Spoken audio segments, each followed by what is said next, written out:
People say, "What's your name?" Mary Ellen O'Shaughnessy. O'Shaughnessy. O'Shaughnessy Dam? And I say, "Yes, I am a damn O'Shaughnessy." Pretty good. Growing up, we knew we were part of a larger O'Shaughnessy group. We felt privileged to be part of this. We felt we were part of our community. And it really did start with Jerry O'Shaughnessy, for whom the dam was named. Jeremiah Patrick O'Shaughnessy was born on April 27, 1853. He was a first generation to immigrants who fled the famine, and so they had a tough time of it. Really, very much the American dream. He began working for the city of Columbus when he was 17 years of age, and his formal schooling was quite limited. He went through 8th grade at St. Patrick's School. He had to go to work, you know. Beginning on May 9th, 1870, he worked for the city of Columbus for 50 years. He started as a ditch digger at the most fundamental level with the water department, but that's kind of a good way to learn a lot about the things that you want to get involved in, is to really start at the bottom where everything is happening and then work your way toward the top, and he was able to do that. He moved from being a ditch digger to being a wiper of stationary machinery, then a fireman, while simultaneously studying to become an engineer. After working for the city of Columbus as an engineer for 17 years, he was named superintendent of the waterworks for the city of Columbus, a position he held for most of his life until he died. He worked for our city. And so in a larger sense, he was working for all the citizens of our community. He was very amicable, fondly referred to as Jerry by most residents of the city. And he was reportedly very personable, very interactive, very ambitious, definitely very ambitious. And he started from the bottom up. So this is the American dream.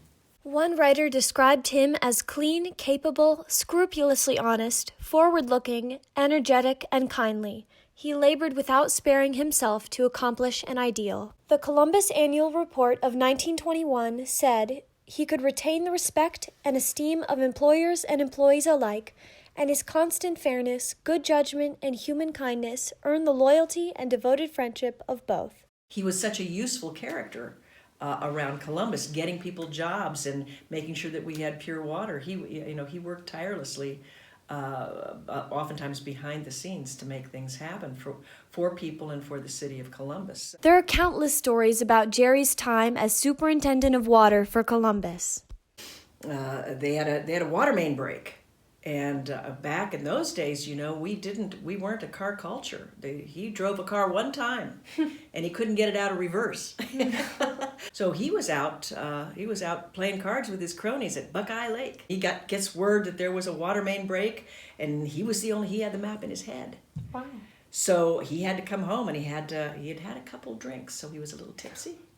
And so he had a man on either side of him, and he had to march it off step by step. And he took 3 steps this way and 2 steps this way. And he said, "Digger here, boys." And of course they hit it exactly. He got back on the interurban and finished his card game.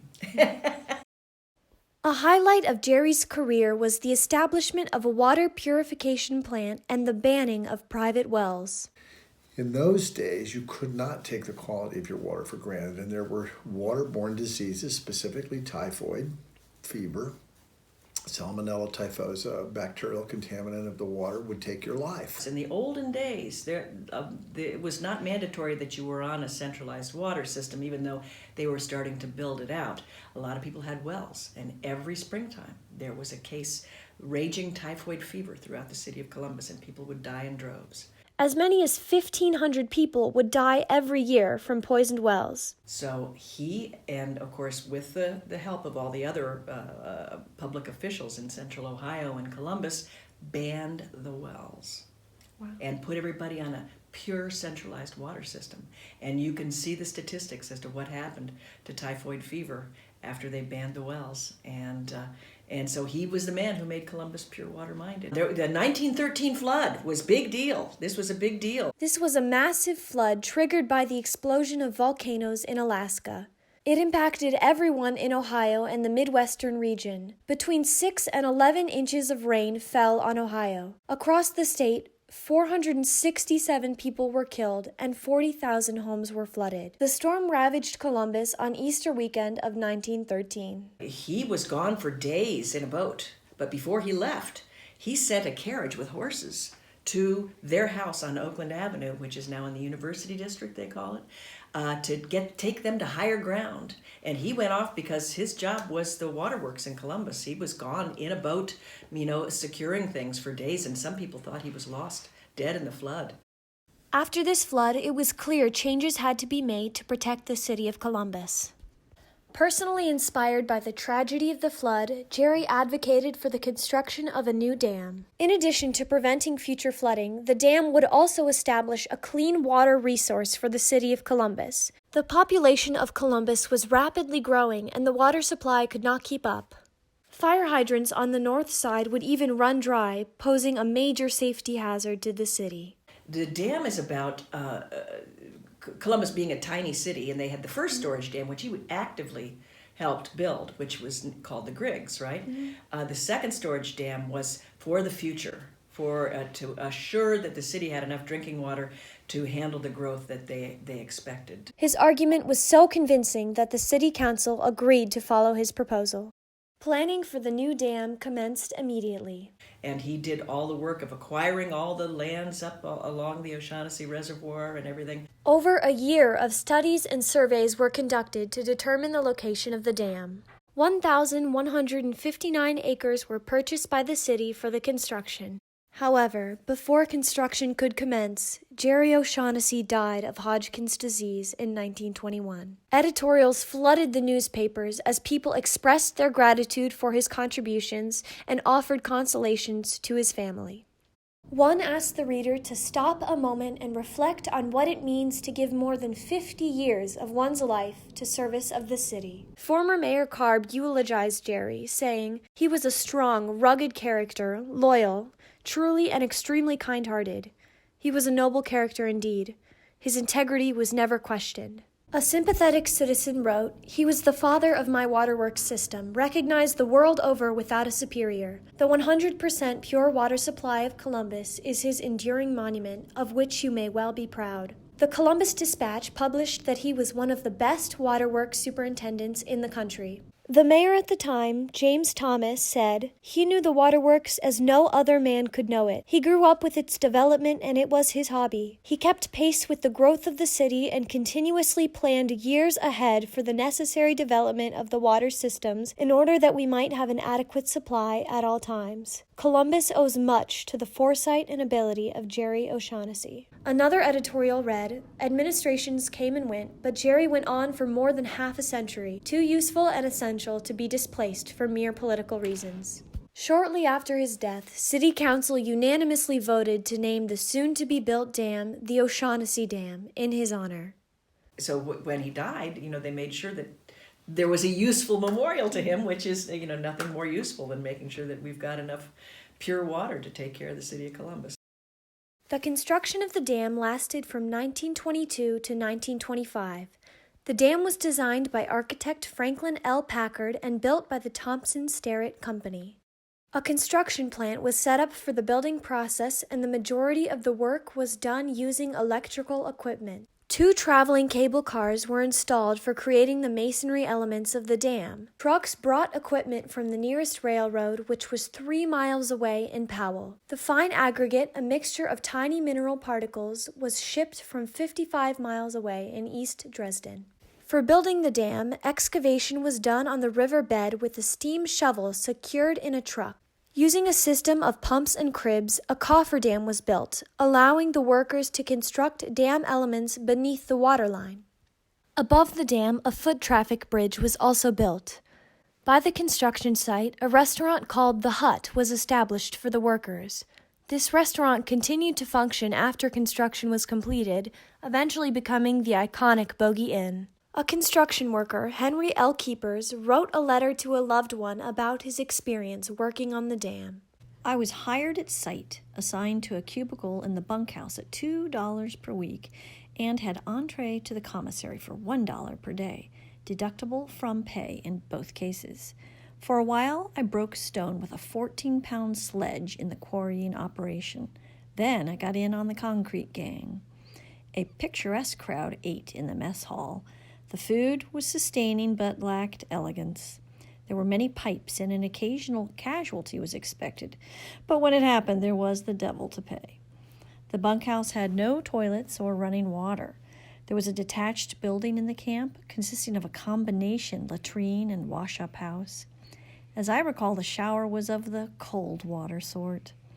I left the job in September and never saw the finished dam until 45 years later. I was thrilled by its immensity and beauty. The dam was often praised not only for its beauty but its functionality. According to the Thompson Sterrett Company, it was one of the finest and least expensive constructions in the nation. It was designed to handle 110,000 cubic feet per second in a flood situation, which was about 50% of the excess of the Great Flood. The project cost a total of $2,216,994. On the bridge above, there are two gatehouses. One is for water outlet from the dam. The other was built for harnessing hydroelectricity. Even though this technology was not added to the dam at the time it was built, the city looked towards the future of electricity. A pavilion was built on the eastern side of the dam, providing a gorgeous view of the dam and memorial plaques for Jerry O'Shaughnessy. The water stoppage of the dam created the O'Shaughnessy Reservoir, which holds 5 billion gallons of water. There is also an O'Shaughnessy Nature Reserve contained on the 425 acres owned by the city surrounding the dam. At the time of its completion, the dam provided water to 500,000 people, twice the population of the city.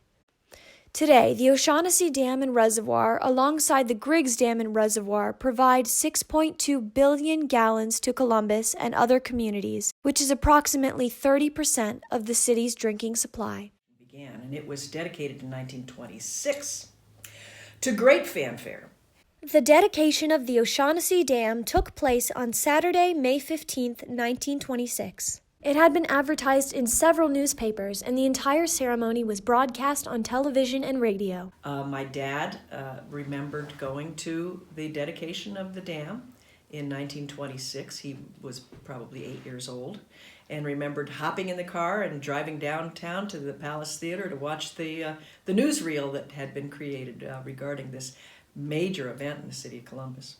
Multiple cartoons were published in newspapers celebrating Jerry's life and the dam. Despite the sweltering temperatures that climbed over 100 degrees, 2,000 people came to see the dedication. The American Legion Band played a half-hour concert before the ceremony began. Medal of Honor winners lifted the American flag. Local children sang America. Airplanes from the Columbus Aero Squadron flew over, dropping flowers into the water. There were speeches from the city's mayor, James Thomas, and former mayor Carb, and the president of the American Insurance Union. His descendants were also featured in the ceremonies, including his granddaughter Ann Schneider and grandson Jerry O'Shaughnessy III. The dam was finally christened with a bottle of 100% pure Scioto River water. The purpose of the ceremony was to commemorate a turning point in Columbus City Waterworks and honor the contributions of Jerry O'Shaughnessy.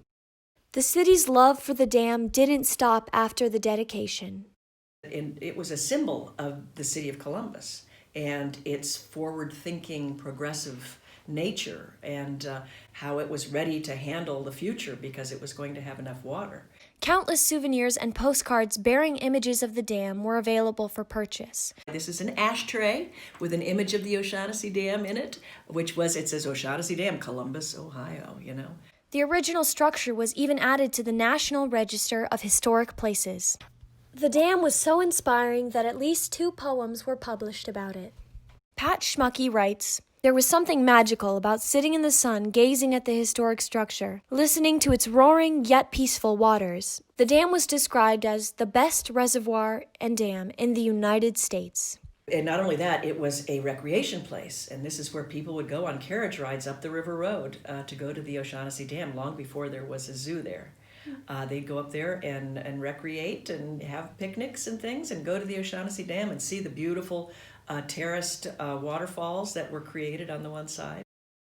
However, the dam did not remain untouched. People forgot pretty quickly. Columbus is a place that we don't have many people who are native to this place, as native as you can be. In 1986, an inspection done by the City of Columbus stated, "A major rehabilitation of the structure is needed."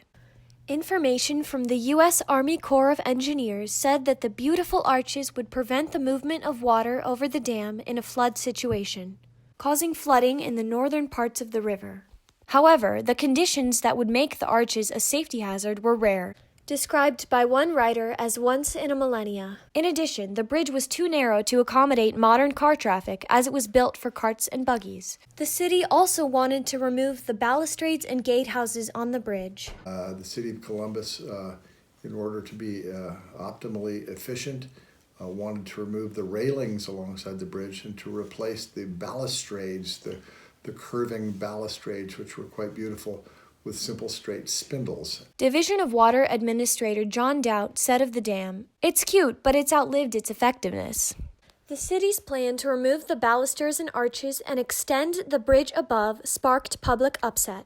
A group spearheaded by Mary Ellen O'Shaughnessy, the great-granddaughter of Jerry the Dam, advocated that alterations be made without changing the original structure. We did a postcard campaign and did a classic PR / political campaign to save the O'Shaughnessy Dam. So all of City Hall was inundated with green postcards, those green postcards. The group firmly believed that the people of Columbus had to know the history and significance of the dam. Mary Ellen O'Shaughnessy said, "My concern is not only family sentiment, but for the city of Columbus to pay tribute to its history." Pat Schmucke wrote, What's amazing to me is that so many Columbus residents are either unfamiliar with the dam or take it for granted.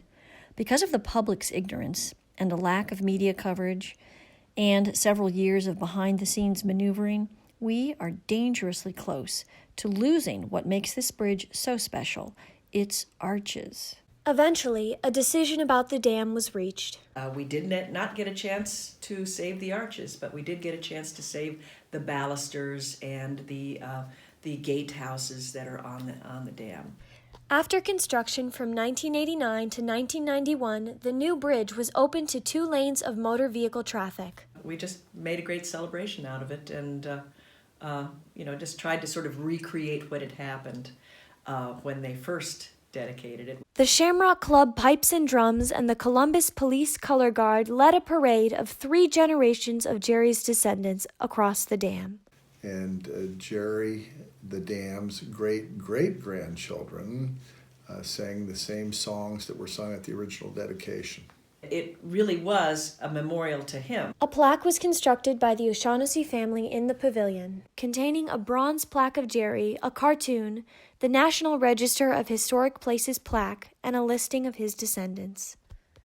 Despite the changes, the dam is still a figure of beauty and pride for the city of Columbus. Aside from providing the city with clean water and safety from floods, the reservoir and dam provide recreational area for picnicking, fishing, boating, sailing, and water skiing. Jerry O'Shaughnessy left an important legacy, not only for his family, but for the city of Columbus. He was dedicated to his work, dedicated to excellence, that he started at the bottom and he worked his way up, which is, again, the American dream. The determined grit to get things done, and he just would dig in and make things happen, and that's kind of a pun because he did start as a ditch digger. And it's really amazing because a lot of people in Columbus don't know the story about Jerry O'Shaughnessy and his work to make sure that Columbus was pure water-minded. At the time of the dedication, the Ohio State Journal wrote, "Generations yet unborn will praise those who were far-sighted enough to anticipate their needs while there was still time." Oh, here are pleasant waters framed in green, presenting to the eye a charming scene, a fair memorial this to one who served wisely and well, and his reward deserved, that shall not pass away but long remain, to serve the future years and admiration gain. Here placid waters are bright, broad, and deep, for weary eyes to rest upon they sleep. In sweet tranquillity above the fall, the where they are apent in peaceful thrall, from those below escaped to flash and foam, and roar upon the rocks, and gay with gladness roam. A monument of grace and great utility, this work that wears the fair name of O'Shaughnessy.